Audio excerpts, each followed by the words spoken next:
right, hey everybody, welcome to the Game 5 recap, Oilers versus Devils. And if you came here to see some entertaining highlights from this game, you're in the wrong place because the Edmonton Oilers just have no offense. Said it in the last video in the Game 4 recap.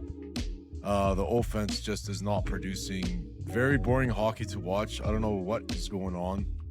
The lines continue to be shuffled around, and they're not producing too much. I mean, other than Ryan Nugent-Hopkins, this team cannot produce any offense. Frustrating hockey to watch. Back-to-back games where they give up major shorthanded goals.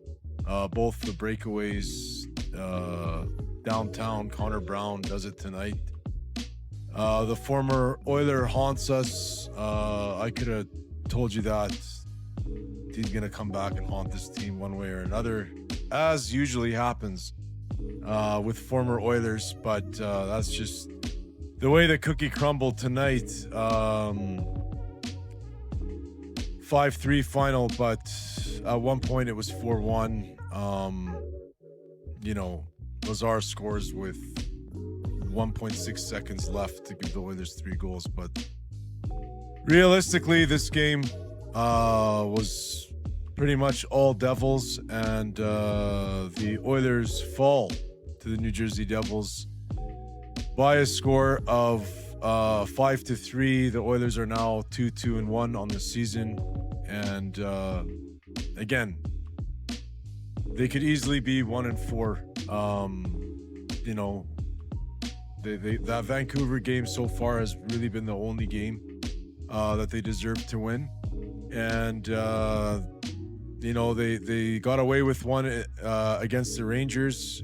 Skinner got him that win basically on his own, and here we are, 2-2-1. So not the greatest of starts like they advertised to all of us fans.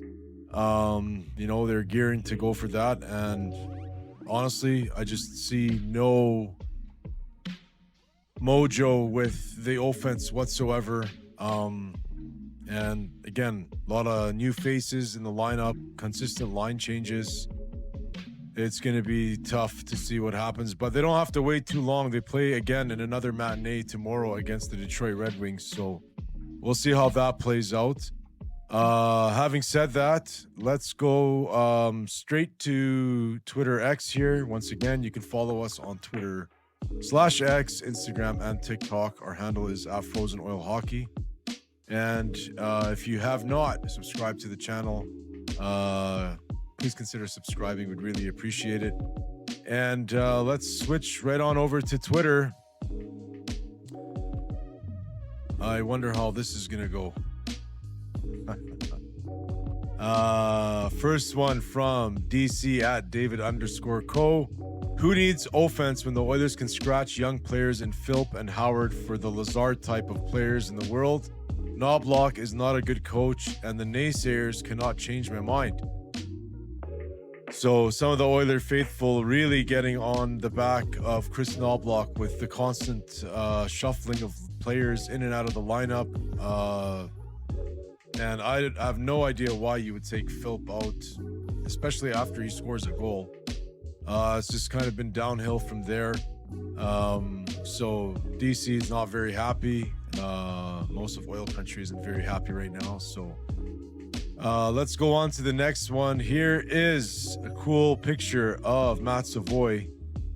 Let's see if we can make this bigger. Here it is. Does this guy not look like Pat LaFontaine a little bit? He reminds me of him so much. And honestly, Savoie continues to impress me just with his effort. He seems like the only one that's giving it 110%. So the cool picture of him getting off the bus there. Let's see what the captain has to say. More to say. Maybe for the first 20, we cleaned it up a little bit, and then made it. Turn this music. Second period that put us behind the 8 ball and didn't recover. Back-to-back games with shorthanded goals against you guys. What are you seeing on the power play that's maybe leading? That's a good question. I think obviously our whole team's just a little bit out of sync. not a lot of flow to our game, not a lot of, I don't know. Yeah, just, not connected enough, even on the power play, but even in 5-on-5.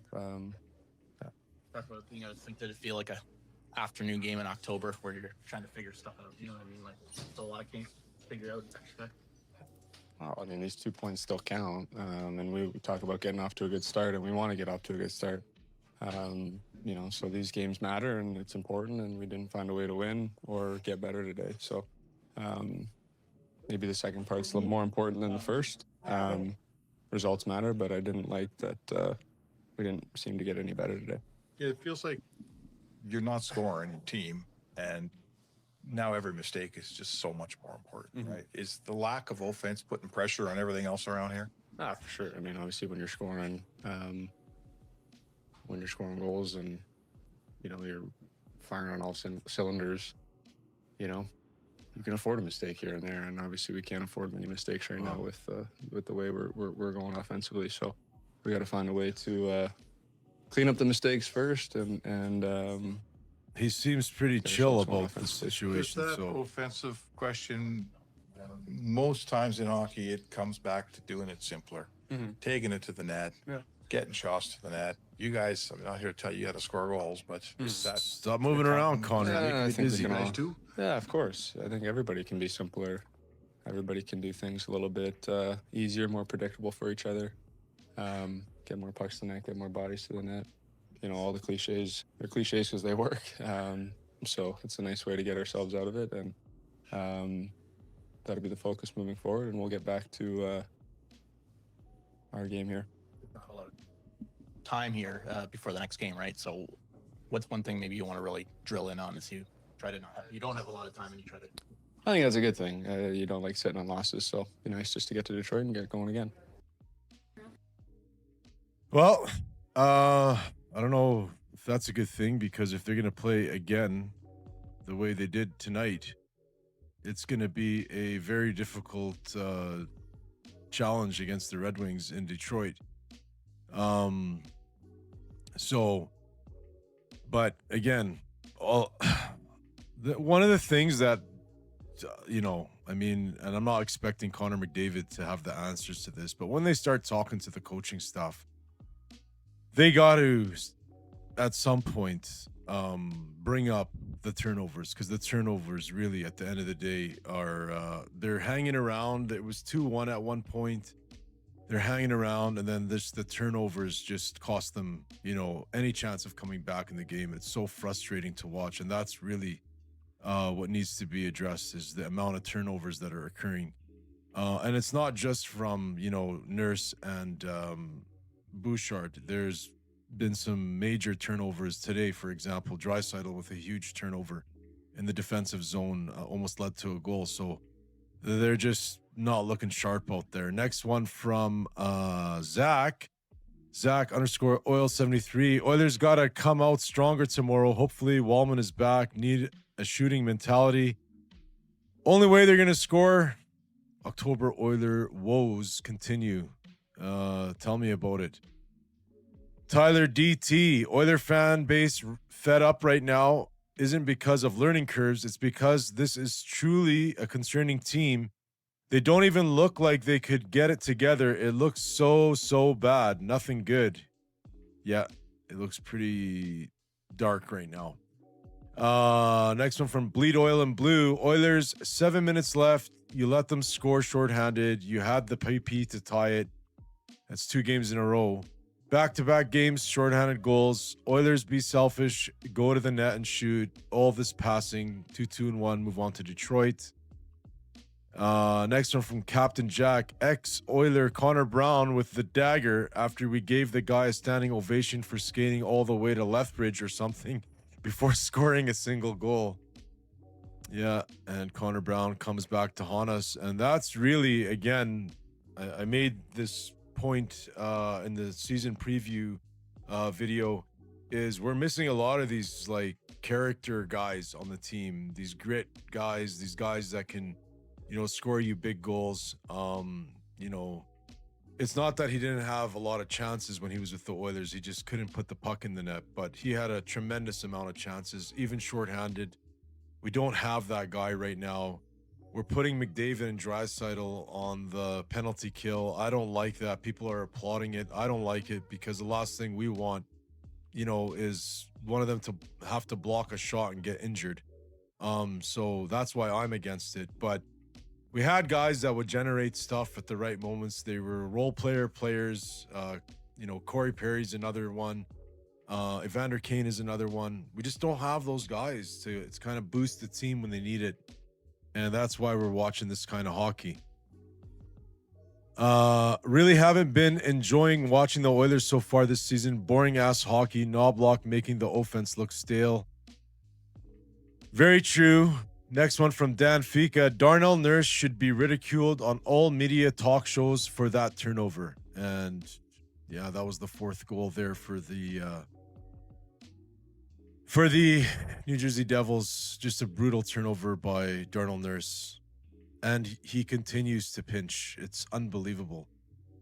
Next one from Rico but Chico. Oilers looking awful pouty on the bench. For a team who hasn't given a single F to outplay a team in a single period of hockey for the last 2, arguably 3 games. How about showing up and trying during a game to start the season? This shit ain't cute anymore. Rico is upset. Next one from Tanner Dorian. There are a ton of Oilers that need to look themselves in the mirror and get moving. Starts with the leadership group. 97, 29, 25 have all been not good to start this season. Yeah, it's been a very difficult beginning of the year, honestly. I mean, we'll see where this will go, but like I said, I wish we could just fast forward to the trade deadline, and hopefully the Oilers, you know, are in a position there to make some moves. But again, right now with this, you know, team that's iced right now, they're getting beat easily. So we'll see. Hopefully the effort, you know, gets better in the next game versus Detroit, and they can get a win to get back over 500. But we'll see how that goes. So that's going to do it for today's episode. Hope you have a great weekend. We'll see you again after the Detroit game. And most importantly, go Oilers, go. Frozen or hockey, the channel you need. Oilers on the ice, unstoppable speed. Chasing the cup, we're gonna succeed. With David leading, we're built to exceed.